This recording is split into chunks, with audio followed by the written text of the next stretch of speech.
السلام علیکم۔ پیش خدمت ہے کہانی عمرو اور زنگی جادوگر۔ خواجہ عمرو ایک پہاڑی غار میں گہری نیند سویا ہوا تھا۔ وہ سردار امیر حمزہ کا خصوصی سفیر بن کر ملک یاغستان جا رہا تھا کہ راستے میں اسے ویران پہاڑی علاقے میں رات پڑ گئی۔ چونکہ وہ طویل سفر کر کے آ رہا تھا، اس لیے اس نے ایک کشادہ غار تلاش کیا اور پھر اس نے گھوڑا بھی اس غار کے اندرونی حصے میں باندھ دیا اور خود بھی وہ اس غار کے دھانے کے قریب زمین صاف کر کے اور اس پر چادر بچھا کر سو گیا تھا۔ البتہ اس نے سونے سے پہلے ایک بڑا پتھر غار کے دھانے پر رکھ دیا تھا تاکہ کوئی جنگلی جانور رات کے وقت غار میں داخل نہ ہو سکے۔ چونکہ وہ بے حد تھکا ہوا تھا، اس لیے جلد ہی وہ گہری نیند سو گیا تھا، لیکن پھر اسے نیند میں محسوس ہوا کہ کوئی اسے جھنجھوڑ رہا ہے، تو بے اختیار اس کی آنکھیں کھل گئیں۔ غار میں اس نے مشعل روشن کر رکھی تھی، اس لیے غار میں روشنی موجود تھی۔ نیند سے ہڑبڑا کر اٹھتے ہی خواجہ عمرو کی نظریں جیسے ہی اپنے سامنے کھڑے ہوئے ایک نقاب پوش پر پڑی تو وہ بے اختیار چونک پڑا۔ کون ہو تم؟ خواجہ عمرو نے خوفزدہ سے لہجے میں کہا۔ میرا نام جنگی ہے اور میں جادو کے گھوڑے کا سوار ہوں۔ میں اس غار میں رہتا ہوں، لیکن اب تم نے اس غار پر قبضہ کر رکھا ہے، اس لیے میں نے تمہیں اٹھایا ہے کہ تم اپنے گھوڑے سمیت اس غار سے نکل جاؤ، ورنہ میں تمہیں اور تمہارے گھوڑے کو ہلاک کر دوں گا۔ اس نقاب پوش نے بڑے کرخت لہجے میں کہا، لیکن اب خواجہ عمرو کافی سنبھل چکا تھا، اس لیے اب وہ غور سے اس نقاب پوش کو دیکھ رہا تھا۔ نقاب پوش لمبے قد اور بھاری جسم کا تھا اور اس نے سر سے لے کر پیروں تک گہرے نیلے رنگ کا لبادہ اوڑھ رکھا تھا، اور اس لبادے سے ہی اس نے اپنا سر اور منہ بھی چھپا رکھا تھا۔ صرف اس کی آنکھیں اور ناک کا کچھ حصہ نظر آ رہا تھا۔ لیکن تمہیں معلوم نہیں ہے کہ میں خواجہ عمرو اجار ہوں، میں سردار امیر حمزہ کا خاص ایلچی ہوں۔ تم نے مجھے جگانے کی جرت کیسے کی؟ اور جا کر کسی اور غار میں رہو۔ اگر مجھے غصہ آ گیا تو میں تمہیں اور تمہارے اس جادو کے گھوڑے کو ایک لمحے میں راکھ کا ڈھیر بنا دوں گا۔ خواجہ عمرو نے غصیلے لہجے میں کہا، کیونکہ اس نقاب پوش کی باتوں سے اس کی تسلی ہو گئی تھی کہ یہ کوئی عام سا آدمی ہے۔ اسی لیے تو میں نے تمہیں ہلاک نہیں کیا تھا، لیکن اب تمہیں باہر جانا پڑے گا، نقاب پوش نے کہا، اور دوسرے ہی لمحے اس نے جھپٹ کر عمرو کی گردن پکڑی اور خواجہ عمرو چیختا ہوا اس کے ہاتھ میں لٹکا فضا میں اٹھتا چلا گیا۔ پھر اس سے پہلے کہ خواجہ عمرو سنبھلتا، اس نقاب پوش نے ہاتھ کو ایک زوردار جھٹکا دے کر خواجہ عمرو کو غار کے دھانے سے باہر اچھال دیا، اور خواجہ عمرو کسی گیند کی طرح فضا میں اڑتا ہوا ایک زوردار دھماکے سے پہاڑی چٹانوں پر جا گرا۔ ایک لمحے کے لیے اسے یوں محسوس ہوا جیسے اس کے جسم کی تمام ہڈیاں ٹوٹ گئی ہوں۔ اس کے منہ سے ایک کربناک چیخ نکلی، لیکن دوسرے لمحے اس کے ذہن پر سیاہ پردہ سا پھیلتا چلا گیا۔ پھر جس طرح گھوپ اندھیرے میں روشنی چمکتی ہے، اس طرح اس کے تاریک ذہن میں روشنی پیدا ہوئی اور آہستہ آہستہ پھیلتی چلی گئی۔ اس کے ساتھ ہی اسے یوں محسوس ہوا جیسے اس کے پورے جسم میں تیز درد کی لہریں سی دوڑ رہی ہوں۔ اس نے کراہتے ہوئے آنکھیں کھولی تو وہ بے اختیار اٹھنے لگا، لیکن اسے محسوس ہوا کہ اس کا جسم حرکت ہی نہ کر رہا ہو۔ اس نے حیرت سے ادھر ادھر دیکھا، اور اس کے ساتھ ہی اس کے ذہن میں وہ سارا منظر ابھر آیا جب نقاب پوش نے اسے غار سے باہر اچھالا تھا۔ لیکن وہ یہ دیکھ کر حیران رہ گیا کہ اس وقت وہ ایک جھونپڑی کے فرش پر بچھی ہوئی گھاس پر لیٹا ہوا تھا۔ وہ بے اختیار اٹھ کر بیٹھ گیا اور اس کے منہ سے ایک بار پھر کرا ہنسی نکل گئی، لیکن دوسرے لمحے دروازہ کھلا اور ایک بوڑھا آدمی کاندھے پر پانی کا گھڑا اٹھائے اندر داخل ہوا۔ تمہیں ہوش آ گیا؟ خدا کا شکر ہے، اس بوڑھے نے کہا، اور پھر گھڑا رکھ کر وہ خواجہ عمرو کی طرف بڑھا۔ لیٹ جاؤ، تمہیں کافی زخم آئے ہیں، ایسا نہ ہو کہ حرکت کرنے سے پھر زخموں سے خون بہنے لگے۔ بوڑھے نے کہا، نہیں، مجھ سے اب لیٹا نہیں جائے گا۔ لیکن تم کون ہو اور میں کہاں ہوں؟ خواجہ عمرو نے حیرت بھرے لہجے میں کہا، کل رات میں اس جھونپڑی میں سویا ہوا تھا کہ میں نے باہر کسی گھوڑے کے ہنہنانے کی آوازیں سنی، تو میں بے حد حیران ہوا کہ یہاں ویران علاقے میں گھوڑا کہاں سے آ گیا؟ میں جھونپڑی سے باہر آیا تو تم شدید زخمی حالت میں جھونپڑی کے باہر زمین پر پڑے ہوئے تھے، جبکہ ایک گھوڑا تمہارے ساتھ کھڑا ہنہنا رہا تھا۔ میں سمجھ گیا کہ تم گر کر زخمی ہوئے ہو اور تمہارا گھوڑا تمہیں منہ میں پکڑ کر اٹھا کر یہاں تک لے آیا ہے۔ میں تمہیں اٹھا کر اندر لے آیا اور پھر پانی سے میں نے تمہارے زخم دھوئے تاکہ ان سے نکلنے والا خون بند ہو جائے۔ پھر میں نے خشک جھاڑیاں جلا کر ان کی راکھ بنائی اور تمہارے زخموں پر ڈال دی، کیونکہ یہاں میرے پاس کوئی دوا تو موجود ہی نہ تھی، لیکن تمہیں ہوش نہ آیا تھا۔ البتہ تمہارے زخموں سے خون نکلنا بند ہو گیا تھا۔ آج صبح میں پانی لینے قریبی چشمے پر گیا، اب واپس آیا ہوں تو تم ہوش میں آ چکے ہو۔ تمہارا گھوڑا باہر موجود ہے۔ اب تم بتاؤ گے کہ تم کون ہو اور کیسے زخمی ہوئے۔ ویسے تمہاری جان تمہارے گھوڑے نے بچا لی ہے، وہ اگر تمہیں اٹھا کر یہاں نہ لے آتا تو تمہارے زخموں سے نکلنے والے خون کی وجہ سے ہی تم ہلاک ہو جاتے۔ بوڑھے نے کہا تو عمرو نے بے اختیار ایک طویل سانس لیا۔ میں تمہارا بھی بہت مشکور ہوں بڑے میاں کہ تم نے میرا خیال رکھا۔ میرا نام خواجہ عمرو ہے اور میں مسلمانوں کے سردار امیر حمزہ کا درباری ہوں۔ ان کا ایک خط بادشاہ یاغستان کے پاس لے جا رہا تھا کہ راستے میں ایک ویران پہاڑی علاقے میں رات پڑ گئی اور میں نے ایک بڑا سا غار تلاش کیا اور پھر گھوڑے کو بھی اندر باندھ کر خود بھی غار میں سو گیا۔ خواجہ عمرو نے بتایا اور اس کے ساتھ ہی اس نے نیند میں اٹھنے اور نقاب پوش کے اسے باہر پھینکنے سے یہاں ہوش میں آنے کی ساری بات بتا دی۔ اوہو، تو تم بھی نقاب پوش جنگی کا شکار ہوئے ہو، کہیں تم عمرو عیار تو نہیں ہو؟ بوڑھے نے کہا تو خواجہ عمرو بے اختیار چونک پڑا۔ اسے حیرت ہو رہی تھی کہ بوڑھا اسے کیسے جانتا ہے۔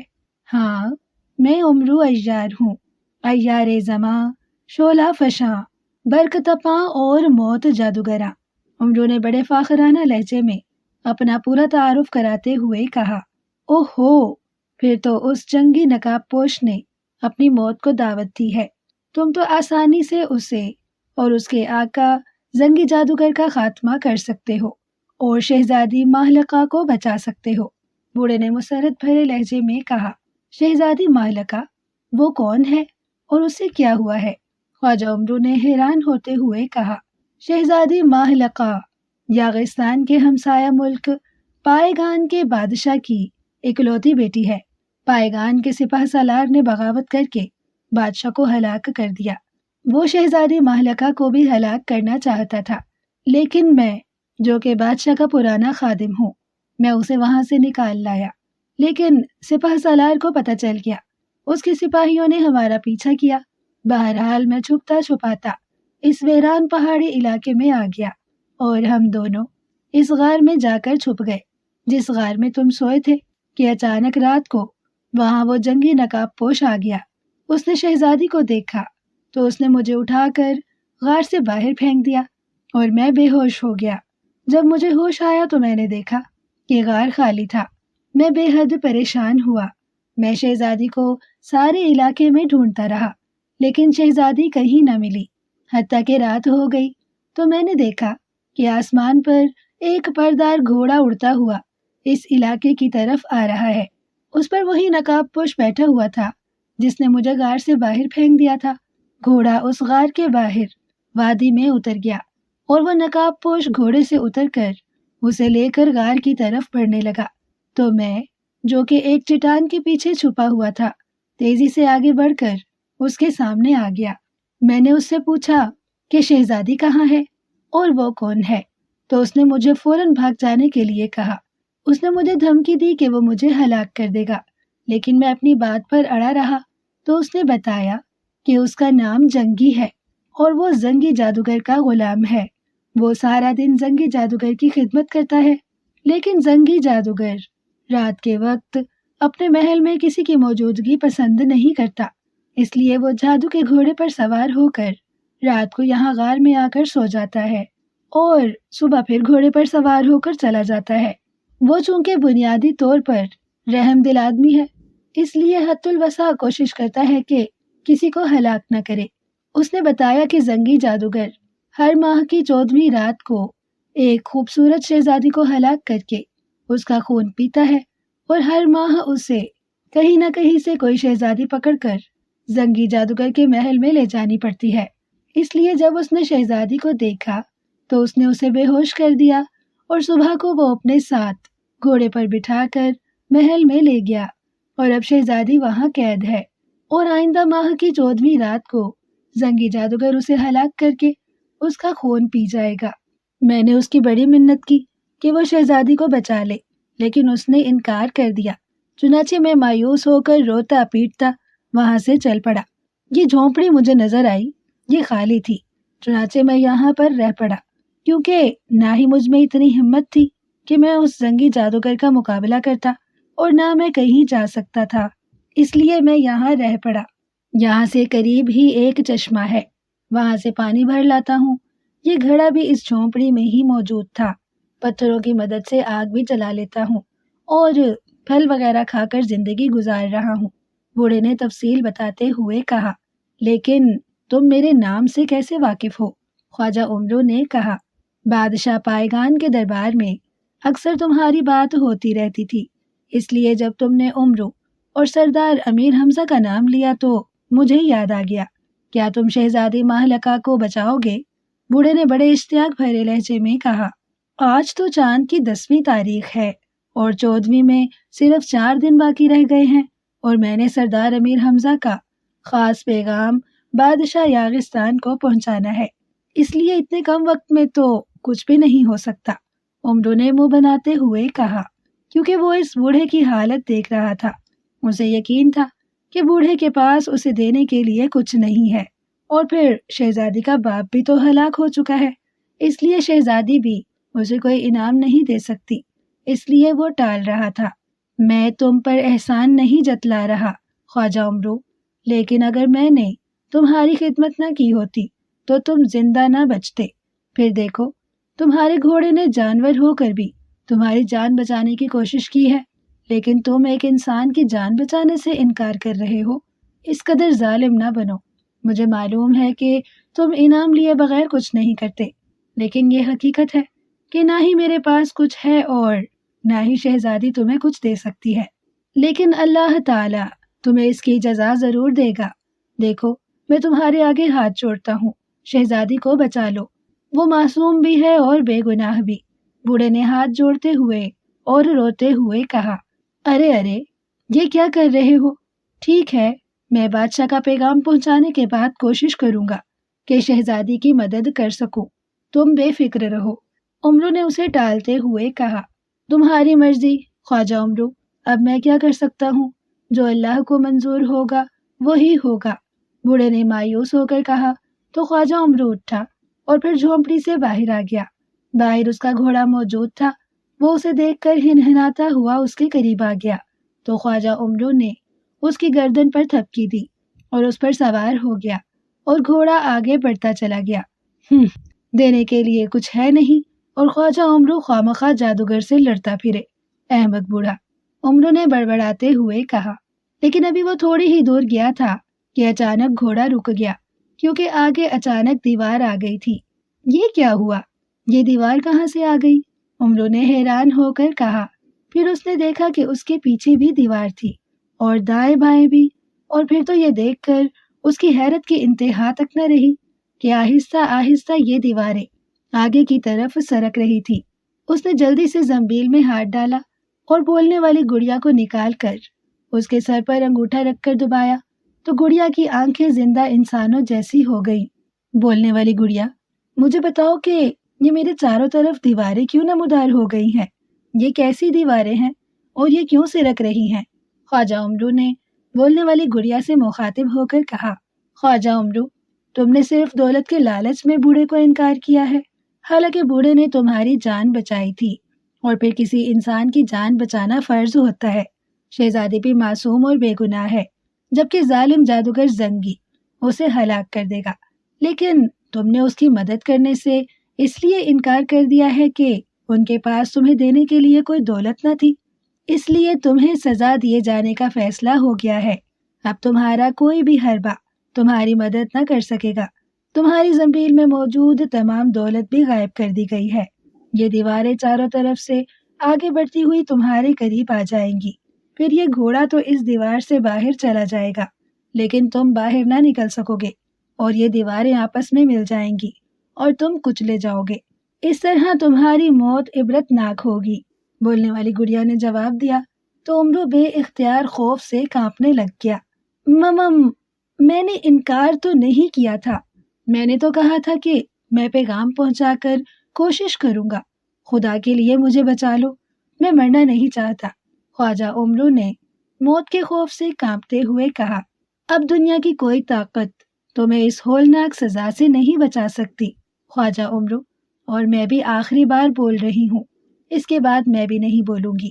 اگر تم اس سزا سے بچنا چاہتے ہو تو فوراً سجدے میں گر جاؤ اور خدا سے گڑ گڑا کر اپنے قصور کی معافی مانگو اور التجا کرو، اور اس کے ساتھ وعدہ بھی کرو کہ تم شہزادی کو بچانے کے لیے کام کرو گے، تو شاید اللہ تعالیٰ تمہارا قصور معاف کر دے اور تم سزا سے بچ جاؤ۔ خدا حافظ، بولنے والی گڑیا نے کہا، اور اس کے ساتھ ہی اس کی آنکھیں بے نور ہو گئی۔ خواجہ امرو بے اختیار گھوڑے سے اترا۔ اس نے دیکھا کہ چاروں طرف سے دیواریں اب کافی قریب آ گئی تھی۔ پھر وہ جیسے ہی گھوڑے سے اترا، گھوڑا ہنہناتا ہوا اس دیوار میں داخل ہو کر اس کی نظروں سے غائب ہو گیا۔ وہ اس طرح دیوار کو پار کر گیا تھا جیسے یہ ٹھوس دیوار کی بجائے دھوئیں کی دیوار ہو۔ یہ دیکھ کر خواجہ امرو کو بھی حوصلہ ہوا۔ وہ جلدی سے دیوار کی طرف دوڑا تاکہ وہ بھی گھوڑے کی طرح اسے پار کر لے، لیکن دوسرے لمحے وہ دیوار سے ٹکرا کر چیختا ہوا نیچے گرا۔ دیوار ٹھوس تھی، اب تو خواجہ امرو کی خوف سے چیخیں نکل گئیں۔ دوسرے لمحے وہ پیچھے ہٹا اور پھر بے اختیار سجدے میں گر گیا۔ اس نے واقعی گڑ گڑا کر اللہ تعالیٰ سے معافی مانگنی شروع کر دی۔ موت کے خوف سے اس کی حالت خراب ہوتی جا رہی تھی، اور جیسے جیسے وقت گزرتا جا رہا تھا اس کی التجاؤں میں درد آتا جا رہا تھا۔ اس کے ساتھ ہی اس نے وعدہ کیا کہ وہ بغیر کسی لالچ اور طمع کے فوراً شہزادی مہلکہ کو بچائے گا۔ اٹھو خواجہ امرو، تمہاری التجا منظور کر لی گئی ہے۔ اچانک ایک باریک سی آواز سنائی دی تو خواجہ امرو نے جلدی سے سجدے سے سر اٹھایا تو اس نے دیکھا کہ دیواریں غائب ہو چکی تھیں اور اس کا گھوڑا دور کھڑا ہوا تھا۔ اس کے سامنے ایک بونا کھڑا تھا جس کے سر پر سرخ رنگ کی پھندنے والی ٹوپی تھی۔ تم کون ہو؟ امرو نے حیران ہو کر پوچھا۔ میں یہاں رہتا ہوں۔ سنو، تم نے واقعی لالچ کیا تھا اور تمہیں سزا لازماً ملتی، لیکن تم نے گڑ گڑا کر دعا کی اور وعدہ کیا تو تمہارا قصور معاف کر دیا گیا۔ اب تمہاری زنبیل میں موجود مقدس چیزیں اس وقت تمہاری مدد کر سکیں گی، اور تمہاری دولت اس وقت تمہیں ملے گی جب تم شہزادی کو بچا لینے میں کامیاب ہو جاؤ گے۔